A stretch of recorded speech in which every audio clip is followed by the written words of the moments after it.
আমি আজকের আলোচনা শুরু করব কোরআনে বর্ণিত অত্যন্ত গুরুত্বপূর্ণ একটি ঘটনার ছোট একটা অংশ দিয়ে, যা আমাদেরকে আল্লাহকে স্মরণ করার একটা উপায় সম্পর্কে বুঝতে সাহায্য করবে। যদি সময় থাকে আমার ইচ্ছা আছে আল্লাহকে স্মরণ করার দুইটা উপায় আলোচনা করার, যে উপায়গুলো আমাদের সবার পরিচিত। আল্লাহ আজ্জা ওয়া জাল্লা যখন মানুষ সৃষ্টি করার এবং তাকে পৃথিবীতে পাঠানোর সিদ্ধান্ত নিলেন, আল্লাহ আজ্জা ওয়া জাল্লা প্রথমে ফেরেশতাদেরকে বিষয়টা জানালেন, ইন্নী জাঈলুন ফিল আরদি খলিফা, আমি পৃথিবীতে একজন প্রতিনিধি পাঠাতে চাচ্ছি, যার পরে প্রজন্মের পর প্রজন্ম আসতে থাকবে, অর্থাৎ তারপর তার সন্তানরা আসবে, তারপর তার সন্তানরা আসবে, এভাবে চলতে থাকবে। এর আরেকটা অর্থ হলো আমি এমন একজনকে পৃথিবীতে প্রেরণ করতে যাচ্ছি যে নিজেই নিজের সিদ্ধান্ত নিবে। অর্থাৎ আমরা কখন বসবো, কখন দাঁড়াবো তা আল্লাহ ঠিক করে দিবেন না, আমরা কখন চোখ খুলবো বা বন্ধ করবো তাও আল্লাহ ঠিক করে দিবেন না, আমাদের নিজেদেরকেই সেই সিদ্ধান্ত নিতে হবে। তিনি আমাদের দিক নির্দেশনা দিবেন কিভাবে চলতে হবে, কিন্তু মানুষ এই দিক নির্দেশনা মান্য বা অমান্য করার ক্ষেত্রে স্বাধীন। ফামান শাআ ফালিউমিন ওয়া মান শাআ ফালিয়াকফুর, অতএব যার ইচ্ছা বিশ্বাস স্থাপন করুক এবং যার ইচ্ছা অমান্য করুক। এখন পর্যন্ত ফেরেশতারা জানেন যে আল্লাহ তাদের নিজেদেরকে স্বাধীন ইচ্ছা শক্তি দিয়ে সৃষ্টি করেননি। আল্লাহ আজ্জা ওয়া জাল্লা বলছেন, লা ইয়াসুনাল্লাহা মা আমারহুম ওয়া ইয়াফআলুনা মা ইউমারুন, তারা আল্লাহ তাআলা যা আদেশ করেন তা অমান্য করেন না, আল্লাহ যা তাদের করতে আদেশ করেন ফেরেশতারা তাই করে। এখন আল্লাহ ফেরেশতাদের বলছেন, আমি নতুন এমন একজনকে সৃষ্টি করতে যাচ্ছি এবং যাকে আমি পৃথিবীতে পাঠাবো তার স্বাধীন ইচ্ছা শক্তি থাকবে, আর তারা প্রজন্মের পর প্রজন্ম ধরে পৃথিবীতে বসবাস করবে। ফেরেশতারা খুবই অবাক হলো। প্রসঙ্গত, ইহুদি এবং খ্রিস্টানদের কাছেও আদম এবং হাওয়ার ঘটনার একটা বর্ণনা আছে, তাদের বাইবেলে এই ঘটনার একটা বর্ণনা পাওয়া যায়, কিন্তু ঘটনার এই অংশটা যা কোরআনে বর্ণিত আছে সেটা বাইবেলে পাওয়া যায় না, কোরআন ছাড়া আর কোথাও এটি পাওয়া যায় না। তো আল্লাহ আজ্জা ওয়া জাল্লা তাদের বলেন, আমি পৃথিবীতে মানুষ প্রেরণ করতে যাচ্ছি।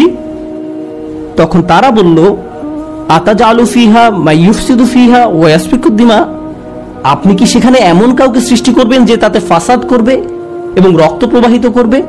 তারা সেখানে দুর্নীতি করবে, অপরাধ করবে, ফাসাদ তৈরি করবে। ফাসাদ মানে হলো সব ধরনের অপকর্ম, দুর্নীতি, চুরি বাটপারি, অনিষ্ঠ, বিশৃঙ্খলা। ওয়া ইয়াসফিকুদ দিমা, রক্তপাত করবে, তারা খুন খারাপি করবে। দাম অর্থ রক্ত আর দিমা অর্থ রক্তের নদী। তারা অনিষ্ট সাধনে এত বেশি তৎপর হবে যে কখনো কখনো গোটা গ্রামে বেপরোয়া হত্যাকাণ্ড চালাবে, বোমা মেরে পুরো শহর জ্বালিয়ে দেবে। তারা এভাবে অসংখ্য হত্যাকাণ্ড করবে। আদম আলাইহিস সালামকে দুনিয়ায় প্রেরণের পূর্বেই ফেরেশতারা এই ভয়টা পাচ্ছিল। তারা আল্লাহকে বলল, বিষয়টা তো আমরা বুঝতে পারছি না, আপনি কিভাবে এমন কাউকে পৃথিবীতে পাঠাবেন? তখন আল্লাহ বললেন, ইন্নী আ'লামু মা লা তা'লামুন, নিশ্চয়ই আমি যা জানি তোমরা তা জানো না। আজকে আমি আপনাদেরকে ঘটনাটি বলতে যাচ্ছি না, কিন্তু আমি ঘটনাটির একটি অংশের উপর ফোকাস করতে চাই। তারপর আল্লাহ আজ্জা ওয়া জাল্লা তাদের নিকট প্রমাণ করলেন কেন তিনি সঠিক আর তারা ভুল। আল্লাহ যখন তাদের নিকট প্রমাণ করলেন, তখন ফেরেশতারা বলল, সুবহানাকা লা ইলমা লানা। ফেরেশতারা বলল, সুবহানাকা। সেখান থেকে আজ যখন আমরা আল্লাহকে স্মরণ করতে যাই, অন্যতম কমন যে শব্দটি আমরা বলে থাকি তা হলো সুবহানাল্লাহ। ফেরেশতারা আল্লাহকে এই কথা বলেছিল কারণ তারা উপলব্ধি করেছিল যে আল্লাহকে প্রশ্ন করার সময় তারা হয়তো ভুল করে ফেলেছে। তারা বুঝতে পারেনি আদম সৃষ্টি করার পেছনে আল্লাহর পরিকল্পনা কি ছিল।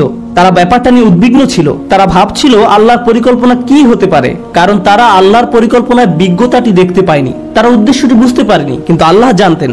তাই তারা উপলব্ধি করলো যে সম্ভবত এভাবে প্রশ্ন করা তাদের উচিত হয়নি।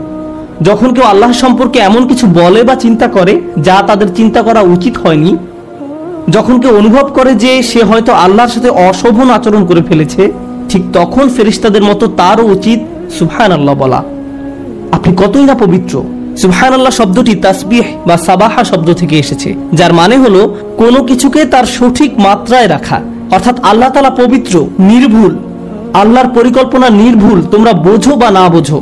অতীতে আল্লাহ তোমার জীবনকে যেভাবে পরিচালনা করেছেন তা নিখুঁত, তুমি বোঝো বা না বোঝো, এবং ভবিষ্যতেও আল্লাহ তোমার জীবনকে যেভাবে পরিচালিত করবেন যদি তুমি বোঝো অথবা না বোঝো। আল্লাহর দয়া নির্ভুল, তার ভালোবাসা নির্ভুল, তার পরিকল্পনা নিখুঁত, তার বিজ্ঞতাও নিখুঁত। আল্লাহ তাআলা সম্পর্কে সবকিছুই নিখুঁত। আমাদের ক্ষুদ্র মস্তিষ্ক দিয়ে আমরা সেটা বুঝতে পারি বা না পারি, আর এই নির্ভুলতার সাক্ষ্য দেই আমরা সুবহানাল্লাহ বলার মাধ্যমে। আমরা এই কথা বলার মাধ্যমে আল্লাহর পবিত্রতার ঘোষণা দিয়ে থাকি। আমরা ঘোষণা দেই যে আল্লাহর কোনো সমালোচনা করা যাবে না। আল্লাহ যাই করেন, যেটাই পরিকল্পনা করেন, আল্লাহ যা কিছুই বিশ্বের জন্য প্ল্যান করেন অথবা ব্যক্তি আমার জন্য আল্লাহ যা কিছুই পরিকল্পনা করেন, সমালোচনা করা যাবে না। একমাত্র যার সমালোচনা করা যাবে সে হলো আমি নিজে, আল্লাহ নন। তাই ফেরেশতারা ভয় পেয়ে গেল যে আল্লাহকে প্রশ্ন করতে গিয়ে তারা হয়তো সমালোচক হয়ে পড়েছিল। যদিও তারা সমালোচক ছিল না, তারা শুধু ব্যাপারটি বুঝতে পারেনি। তাই তারা ভয় পেয়ে বলে উঠল, সুবহানাক, সুবহানাক। আমি চাই সুবহানাল্লাহ বললে প্রথম যে বিষয়টি আপনারা উপলব্ধি করবেন, যখন মানুষ আল্লাহ তাআলা সম্পর্কে অশোভন কথাবার্তা বলে, যখন তারা বলে আল্লাহর অংশীদার রয়েছে, অথবা মানুষ যখন আল্লাহর পরিবর্তে মূর্তির পূজা করে, অথবা মানুষ যখন বলে আল্লাহর একজন ছেলে রয়েছে, মাআযাল্লাহ, কুরআনে কাফিরদের এই কথাগুলো উল্লেখ করার পর আল্লাহ জবাবে বলেন, সুবহানাহু ওয়া তাআলা, সুবহানাল্লাহি আম্মা ইউশরিকুন। তারা যাকে অংশীদার করে আল্লাহ তাআলা তা থেকে পবিত্র। এই সমস্ত দাবির বিপরীতে আল্লাহর অবস্থান অনেক উঁচুতে। এতক্ষণ পর্যন্ত আমি আপনাদের যা বলেছি তার সারমর্ম হলো, আমরা তখন সুবহানাল্লাহ বলি যখন আমরা আল্লাহ তাআলা সম্পর্কে অশোভন কিছু বলে ফেলি বা চিন্তা করি। সুবহানাল্লাহর উদ্দেশ্য হলো আল্লাহ আযজা ওয়া জাল্লা সম্পর্কে নেতিবাচক চিন্তার বা কথার অপসারণ করা, এটাই উদ্দেশ্য। আপনারা জানেন যে হুদাইবিয়ার সন্ধির সময় যখন রাসূলুল্লাহ সাল্লাল্লাহু আলাইহি সাল্লাম কাফেরদের সাথে একটি চুক্তি করতে যাচ্ছিলেন, সে সময় সব সাহাবীরা খুবই রাগান্বিত ছিলেন। সাহাবীরা কাফেরদের সাথে কোনো সন্ধি করতে রাজি ছিলেন না। তারা বলেন, এই মানুষগুলো আমাদের সাথে তিনবার যুদ্ধে অবতীর্ণ হয়েছে। তারা বদরে আমাদের সাথে যুদ্ধ করেছে, উহুদে আমাদের সাথে যুদ্ধ করেছে, আহজাবে করেছে। তারা আমাদেরকে হজ করতে দিচ্ছে না, আর আমরা কিনা তাদের সাথে সন্ধি করতে যাব? এরপরও সন্ধির শর্তাবলী লেখা হচ্ছিল। রাসূল সাল্লাল্লাহু আলাইহি সাল্লাম চুক্তির শর্তসমূহ লেখার জন্য আলী রাদিয়াল্লাহু তাআলা আনহুকে দায়িত্ব দিলেন। চুক্তিটি ছিল তাদের এবং মুহাম্মদ রাসূলুল্লাহ সাল্লাল্লাহু আলাইহি সাল্লামের মাঝে। কুরাইশদের প্রতিনিধি রাসূলুল্লাহ লিখতে আপত্তি জানালো। সে বলল, আপনাকে তো আমরা রাসূলুল্লাহ বলে বিশ্বাস করি না, তাই রাসূলুল্লাহর পরিবর্তে আব্দুল্লাহর ছেলে মুহাম্মদ লিখুন। রাসূলুল্লাহ বাক্যাংশটি কেটে দিন, মুছে দিন। তার এই কথায় সব সাহাবীরা চরম ক্ষুব্ধ হলো। ঘটনার বর্ণনায় বলা হয়েছে যে সব সাহাবীরা তখন একত্রে সুবহানাল্লাহ বলে উঠলেন। তারা সুবহানাল্লাহ বলে চিৎকার করে উঠলেন, কারণ তারা ভাবলেন রাসূলুল্লাহ বাক্যাংশটি মুছে দেয়া আল্লাহর বিরুদ্ধে একটা অপরাধ। সুতরাং আমি চাই সুবহানাল্লাহ সম্পর্কে প্রথমে যে বিষয়টি আমরা মনে রাখব তা হলো, সুবহানাল্লাহ বলার মাধ্যমে আমরা সাক্ষ্য দেই আল্লাহ হলেন সকল ভুল, ত্রুটি আর অপূর্ণতার ঊর্ধ্বে। যখন আপনি আল্লাহ সুবহানাহু ওয়া তাআলা সম্পর্কে ত্রুটিপূর্ণ কিছু শুনেন বা ভুল কিছু চিন্তা করেন, আর এটা শয়তানের কৌশল। আদম আলাইহিস সালামের ঘটনা সম্পর্কে আরেকটা দারুণ বিষয় আছে। ফেরেশতারা আল্লাহকে প্রশ্ন করেছিল কারণ তারা আদম সৃষ্টির ব্যাপারটি অনুধাবন করতে পারেনি। একই ঘটনায় কিছুটা পরে এসে অন্য একজন আদম আলাইহিস সালামের সৃষ্টি নিয়ে প্রশ্ন তুলেছিল। ইবলীসও প্রশ্ন করেছিল। সে বলল, আসজুদু লিমান খালাকতা তিনা, এমন ব্যক্তিকে সিজদা করব যাকে আপনি মাটির দ্বারা সৃষ্টি করেছেন? কেন এমনটা করতে যাব? ফেরেশতারা প্রশ্ন করেছিল, আবার ইবলীসও প্রশ্ন করেছিল। আল্লাহ আমাদের শিক্ষা দিচ্ছেন যে কখনো কখনো মাথায় প্রশ্ন আসতে পারে। ফেরেশতার মতো ভালো হলেও প্রশ্ন আসতে পারে, আবার ইবলীসের মতো খারাপ হলেও প্রশ্ন আসতে পারে। প্রশ্ন আসাটা সমস্যাপূর্ণ নয়, প্রশ্ন আসার পর আপনি কি করেন তার উপর ভিত্তি করে সমস্যা তৈরি হতে পারে। খারাপ চিন্তা আসার পর আপনি কি করেন সেটাই দেখার বিষয়। খারাপ চিন্তা আসার সাথে সাথে ফেরেশতাদের মতো সুবহানাল্লাহ বলুন এবং চিন্তাটাকে মেরে ফেলুন। আর যদি এমনটা না করেন তাহলে আপনি ফেরেশতাদের পথ অনুসরণ করছেন না, আপনি শয়তানের পথ অনুসরণ করছেন। এ দুটার মাঝে পার্থক্য এটাই। যদি চাকরি হারিয়ে ফেলেন তখন আপনার মনে এই ভাবনাটা এসে পড়তে পারে যে আল্লাহ আমার সাথে কেন এমনটা করলেন? আল্লাহর প্ল্যান কি? যে 2 বছর যাবত আমি চাকরি খুঁজছি, কোনো চাকরি পাচ্ছি না, বা আল্লাহ কেন আমার পরিবারের অমুক সদস্যকে ক্যান্সার দিলেন, অমুক অমুক ঘটনা কেন ঘটলো, কেন ওই বাচ্চাটাকে মরতে হলো, আমাদেরকে কেন দেশ ছাড়তে হলো? মানুষ তাদের জীবনের বিভিন্ন ঘটনাকে প্রশ্ন করে। মাঝে মাঝে মানুষ প্রশ্ন করে, পৃথিবীতে কেন এত যুদ্ধ বিগ্রহ? আল্লাহ কেন এসব ঘটতে দিচ্ছেন? কেন এখানে কেন ফিতনা হচ্ছে, ওখানে কেন এই ফিতনা হচ্ছে? আল্লাহ কেন এসব বন্ধ করছেন না? বেশ কয়েক বছর আগে নিউ ইয়র্কে থাকাকালীন সময়ে আমার এক বন্ধু ছিল। সে কিছুটা অদ্ভুত প্রকৃতির ছিল, আমি তাকে বেশ পছন্দ করতাম। প্রায় 20 বছর আগে রমজানের এক সময় একদিন সে আমাকে বলল, আমার মাথায় একটা দারুণ বুদ্ধি এসেছে। সে বলল, চলো আমরা আল্লাহর কাছে দোয়া করি তিনি যেন সব জিনদের দিয়ে একটা সেনাবাহিনী তৈরি করেন। তারপর এই জিনদের বাহিনী ইসলামের সব শত্রুদের মেরে ফেলতে পারবে, এতে আমাদের সব সমস্যার সমাধান হয়ে যাবে। এরপর প্রায় 3 বছর ধরে সে এই দোয়া করতে থাকলো, কিন্তু কিছুই ঘটলো না। ব্যাপারটা হলো, কখনো কখনো আমরা আল্লাহর পরিকল্পনা বুঝতে পারবো না। আমাদের কাছে আমাদের পরিকল্পনাটাকে নিখুঁত মনে হয়, আমাদের ন্যায় বিচারের ধারণাটাকে নিখুঁত মনে হয়। কেউ হয়তো আপনার সাথে অন্যায় করছে, মিথ্যা বলছে বা প্রতারণা করছে, আপনাকে অপমান করেছে, আপনার নামে কুৎসা রটিয়েছে, কিন্তু আপনি দেখতে পাচ্ছেন সে খুব মনের সুখে চিকেন বিরিয়ানি খাচ্ছে। এখন আপনি তার দিকে তাকিয়ে আছেন আর বলছেন, এটা তো ন্যায্য নয়, সে এত সব অন্যায় করার পর তার তো কিছুই হয়নি, আল্লাহর ন্যায় বিচার কোথায়? আপনি যখন এভাবে প্রশ্ন করতে থাকেন যে তাদের তো শাস্তি ভোগ করা উচিত ছিল, তার গলায় কেন বিরিয়ানি আটকে যাচ্ছে না, আপনি যখন এইরূপ প্রশ্ন করতে থাকেন, ঠিক সে সময় আপনার নিজেকে কোন কথাটি মনে করিয়ে দেওয়া উচিত? সুবহানাল্লাহ। কারণ আল্লাহর ন্যায় বিচার সব সময় আপনার ন্যায় বিচারের চেয়ে উত্তম। আল্লাহর পরিকল্পনা সব সময় আপনার পরিকল্পনার চেয়ে শ্রেষ্ঠ। আল্লাহ সব সময় এমন সব বিষয় জানেন যা আপনি জানেন না। আপনি হয়তো মনে মনে ভাবতে পারেন, কিভাবে এরা এত ছাড় পেয়ে গেল?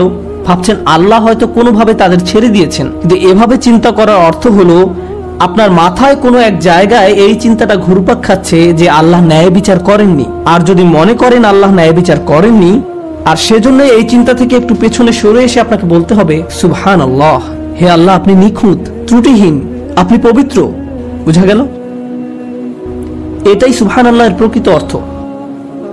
আর আসলে আল্লাহ আমাদেরকে শিখিয়েছেন, রাসূলুল্লাহ সাল্লাল্লাহু আলাইহি ওয়াসাল্লাম আমাদের শিখিয়েছেন, এবং এমনকি কোরআনেও বলা হয়েছে, ওয়াসাব্বিহ বিহামদি রাব্বিক। আর আমরা বলে থাকি সুবহানাল্লাহ, আলহামদুলিল্লাহ, ঠিক কিনা? তো প্রথমে সুবহানাল্লাহ এবং পরে আলহামদুলিল্লাহ। কেন? কারণ আল্লাহ সম্পর্কে খারাপ চিন্তা থেকে মুক্ত না হলে সত্যিকার অর্থে আল্লাহকে ধন্যবাদ দিতে পারবেন না এবং আল্লাহর প্রশংসাও করতে পারবেন না। আপনি হয়তো মুখে বলবেন আলহামদুলিল্লাহ, অন্তরে এটা অনুভব করবেন না। এমন মানুষের সাথে কখনো দেখা হয়েছে যারা তাদের জীবন নিয়ে সুখী নয়? সবকিছু কেমন যাচ্ছে? আলহামদুলিল্লাহ। সে মুখে বলছে আলহামদুলিল্লাহ, কিন্তু আল্লাহ তার জীবন যেভাবে পরিচালিত করছেন তাতে সে সুখী নয়। সে এই ব্যবস্থাপনার বিরুদ্ধে আপত্তি তুলছে। কোন জিনিসটা অনুপস্থিত? সুবহানাল্লাহ অনুপস্থিত। আর সে কারণেই তার আলহামদুলিল্লাহ দুর্বল। সুবহানাল্লাহ না থাকলে আলহামদুলিল্লাহ পূর্ণাঙ্গ হবে না। আর তাই রাসূলুল্লাহ সাল্লাল্লাহু আলাইহি ওয়াসাল্লাম কত নিখুঁত ভাবে বলছেন আমাদেরকে, সুবহানাল্লাহি নিসফাল মিজান ওয়ালহামদুলিল্লাহি তামলাউল মিজান। সুবহানাল্লাহ হলো পাল্লার অর্ধেক, আর আলহামদুলিল্লাহ সে পাল্লাকে পরিপূর্ণ করে দেয়। মন থেকে সুবহানাল্লাহ তাসবিহ করতে না পারলে আল্লাহর প্রশংসা করার পর্যায়ে পৌঁছতে পারবেন না। সর্বশেষ সুবহানাল্লাহ সম্পর্কে যে ব্যাপারটি শেয়ার করতে চাই, আজকে শুধু সুবহানাল্লাহ নিয়েই কথা বলবো।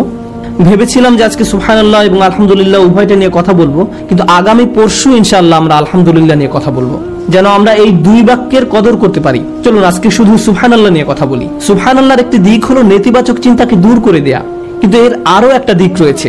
অপর দিকটি হলো, কোরআনের অনেক জায়গায় আল্লাহ আযজা ওয়া জাল্লা মানুষকে সুবহানাল্লাহ বলার প্রতি উৎসাহিত করেছেন, আবার অনেক জায়গায় নবীরা নিজেদেরকে সুবহানাল্লাহ মনে করিয়ে দিয়েছেন। আপনাদের মনে রাখতে হবে, সুবহানাল্লাহ হলো সেই ঘোষণা দেয়া যা আল্লাহ হলেন পবিত্র এবং নিখুঁত। ফেরাউনকে চ্যালেঞ্জ জানানোর জন্য দায়িত্ব দেয়া হয়েছিল মূসা আলাইহিস সালামকে। তিনি আল্লাহর কাছে দোয়া করেন যে আমার একার পক্ষে এই দায়িত্ব পালন করা কঠিন হবে, আমার ভাইকে আমার সাথে দিন। আশদুদ বিহি আজরি ওয়াশরিকুহু ফি আমরি, তার মাধ্যমে আমার কোমর মজবুত করুন এবং তাকে আমার কাজে অংশীদার করুন। তখন আল্লাহ হারুন আলাইহিস সালামকে তার সাথী করে দিলেন। তারপর তারা উভয়ে গেলেন এবং ফেরাউনকে চ্যালেঞ্জ করলেন। মূসা আলাইহিস সালাম যখন হারুন আলাইহিস সালামকে সাথে দেওয়ার জন্য দোয়া করেন, কাই নুসাব্বিহাকা কাসীরা ওয়া নাযকুরাকা কাসীরা ইন্নাকা কুনতা বিনা বাসীরা, সহজভাবে বললে আমার ভাইকে আমার সাথে দিন, যেন আমরা উভয়ে অনেক বেশিবার সুবহানাল্লাহ বলতে পারি এবং যেন আমরা আপনাকে অনেক বেশি স্মরণ করতে পারি। প্রথমে তিনি হারুন আলাইহিস সালামকে চাইলেন যেন হারুন আলাইহিস সালাম তাকে ফেরাউনের মোকাবেলায় সাহায্য করতে পারেন। এরপর মূসা আলাইহিস সালাম আল্লাহর নিকট ব্যাখ্যা করে বললেন, আমি হারুনকে আমার সাথে চাই যেন সে এবং আমি অনেক বেশি আল্লাহর স্মরণ করতে পারি। এখন ফেরাউনকে মোকাবেলার সাথে সুবহানাল্লাহ সম্পর্ক কি? যখন আপনি ইসলামের দাওয়াত দেন, কারো নিকট ইসলাম ব্যাখ্যা করেন, ধরুন রাস্তায় কারোর সাথে আপনার দেখা হলো এবং সে আপনাকে ইসলাম সম্পর্কে বিভিন্ন প্রশ্ন করতে লাগলো, আর আপনিও তার উত্তর দিতে থাকলেন। অনেক সময় আপনি আল্লাহর বাণী পৌঁছে দিতে চান, ঠিক কিনা? এখন কারো যদি ফেরাউনের মতো ব্যক্তিত্ব থাকে, সে আপনাকে নিয়ে তুচ্ছ তাচ্ছিল্য করবে, সে আপনার ধর্ম নিয়ে হাসি ঠাট্টা করবে, আপনার নবীকে নিয়ে ব্যঙ্গ করবে, আপনার ধর্মের কিতাব নিয়ে ব্যঙ্গ করবে, এবং ফেরাউনও ঠিক এটাই করেছিল। এখন কেউ যদি আপনাকে নিয়ে উপহাস করে, এতে কি আপনার মেজাজ খারাপ হবে না? এতে আপনার প্রচন্ড রাগ হবে। এখন আপনি জানেন না এই রাগ হওয়াটা কি আপনার ব্যক্তিত্বের উপর আঘাত আসার কারণে হয়েছে, নাকি আল্লাহর দ্বীনকে অপমান করার কারণে হয়েছে? কারণ আপনি তো এখানে নিজের ইগোর প্রতিনিধিত্ব করছেন না, আপনি এখানে আল্লাহর দ্বীনের প্রতিনিধিত্ব করছেন। মূসা আলাইহিস সালাম জানেন তিনি মারাত্মক রেগে যান, কিন্তু যখন তিনি আল্লাহর দ্বীনের প্রতিনিধিত্ব করছেন তখন তার পক্ষে রেগে যাওয়া শোভা পায় না। আপনাদের মনে থাকার কথা, তিনি একবার এতই রেগে যান যে ফেরাউনের এক সৈনিককে প্রচন্ড জোরে ঘুষি মারেন এবং তার ফলে তার মৃত্যু ঘটে। আরেকবার তিনি তার ভাইয়ের দাড়ি চেপে ধরেন, অন্যবার আলোয়া ভেঙে ফেলেন। যদিও প্রতিবার রেগে যাওয়ার পেছনে যথেষ্ট যৌক্তিক কারণ ছিল। তিনি এমনকি আল্লাহর নিকট দোয়া করেন, আউযু বিল্লাহি আন আকুনা মিনাল জাহিলিন। তিনি জানতেন যে ফেরাউন এমন সব কথা বলবে যা তাকে রাগিয়ে তুলবে, আর এভাবে যদি তিনি রেগে যান তাহলে আল্লাহর দেয়া দায়িত্ব ঠিকভাবে পালন করতে পারবেন না। আল্লাহ হলেন নিখুঁত, পবিত্র, ত্রুটিহীন, নিখুঁত, পবিত্র। আল্লাহ আমাকে এই দায়িত্ব দিয়েছেন, আমি যদি সঠিকভাবে এই দায়িত্ব পালন করতে না পারি তাহলে আমার ভাই আমাকে মনে করিয়ে দিবেন, সুবহানাল্লাহ, নিখুঁত এবং পবিত্র আল্লাহ তোমার কাছ থেকে আরো উত্তম কিছু আশা করেন। আমার দুর্বলতায় সে আমাকে সাহায্য করবে, আর তার দুর্বলতার সময় আমি তাকে সাহায্য করব। আল্লাহ যে নিখুঁত আমরা একে অন্যকে তা বারবার স্মরণ করিয়ে দিব। আল্লাহ আমাদেরকে এই মহান দায়িত্ব দিয়েছেন, আমরা একত্রে আল্লাহর তাসবিহ করব। আর আমাদের রাসূলুল্লাহ সাল্লাল্লাহু আলাইহি সাল্লামের ক্ষেত্রে কোরআনের 2 জায়গায় আপনি পাবেন যখন আল্লাহ রসুলের শত্রুরা তাকে নিয়ে উপহাস করত, অপমান করত, তারা তাকে মক্কা থেকে বিচ্ছিন্ন করে দিয়েছিল। তারা রাসূল সাল্লাল্লাহু আলাইহি সাল্লামের বিরুদ্ধে শারীরিক, মানসিক, মৌখিক সব ধরনের অপরাধ করেছিল। যখন এই নির্যাতনের মাত্রা অস্বাভাবিক পর্যায়ে চলে যেত তখন আল্লাহ সুবহানাহু ওয়া তাআলা তাকে বলতেন, ওয়াসাব্বিহ বিহামদি রাব্বিক ফাসবির আলা মা ইয়াকুলুন ওয়াসাব্বিহ বিহামদি রাব্বিক ক্বাবলা তুলুইশ শামসি ওয়া ক্বাবলাল গুরুব। অতএব তারা যা কিছু বলে তার জন্য আপনি সবর করুন এবং সূর্যোদয় ও সূর্যাস্তের পূর্বে আপনার পালনকর্তার সপ্রশংস পবিত্রতা ঘোষণা করুন, অর্থাৎ সুবহানাল্লাহ এবং আলহামদুলিল্লাহ বলুন। কেউ কেউ এখানে প্রশংসা এবং পবিত্রতার ঘোষণা দেয়া বলতে নামাজ বুঝিয়েছেন। আল্লাহ বিশেষভাবে সূর্যোদয়ের আগে এবং সূর্যাস্তের পূর্বের সময় উল্লেখ করেছেন। কেন? রাসূলুল্লাহ সাল্লাল্লাহু আলাইহি সাল্লামকে বলা হলো যে জীবন পরিবর্তনশীল, কাফেরদের শত্রুতা কখনো তীব্র রূপ ধারণ করবে, আবার কখনো কমে যাবে, আর আল্লাহ চাইলে এদের পরাজিত করতে পারেন। মাঝে মাঝে সবকিছু দিনের আলোর মতো পরিচ্ছন্ন হয়ে উঠতে পারে, আবার মাঝে মাঝে সবকিছু রাতের আধারের মতো অন্ধকারাচ্ছন্ন হয়ে যেতে পারে। আপনার চারপাশের পরিস্থিতি পরিবর্তনশীল, কিন্তু যার কোনো পরিবর্তন নেই তিনি হলেন আল্লাহ।